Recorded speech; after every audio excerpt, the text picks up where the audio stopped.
News 18 के interview में बोले प्रधानमंत्री मोदी, हमारा विजन क्लियर, 2047 तक भारत होगा विकसित राष्ट्र। तीसरे कार्यकाल में भारत को बनाएंगे दुनिया की तीसरी अर्थव्यवस्था।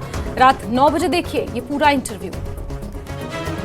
न्यूज 18 के इंटरव्यू में बोले प्रधानमंत्री मोदी, जो क्षेत्रीय पार्टियां सीएए जैसे कानूनों पर बोल रही हैं, उन्हें पता होना चाहिए कि 370 सीएए राज्य के अधिकार का विषय नहीं। जम्मू कश्मीर में 370 हटने के बाद जम्मू कश्मीर में दलितों को मिला आरक्षण।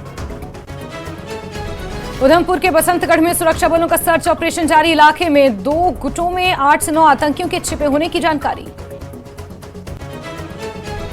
जम्मू श्रीनगर नेशनल हाईवे यातायात के लिए बंद। रामबन के मेहाट, किश्तवाड़, पत्थर गांगरू, रामसू क्षेत्र में पहाड़ से गिरे पत्थर। प्रशासन यातायात बहाली के काम में जुटा। रामबन में स्कूल्स बंद।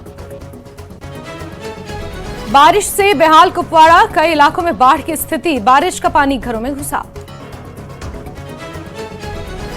सांबा में तेज बारिश के चलते जनजीवन अस्त व्यस्त। बिजली गिरने से 29 भेड़ बकरियों की मौत। पीड़ित परिवारों ने प्रशासन से लगाई मदद की गुहार।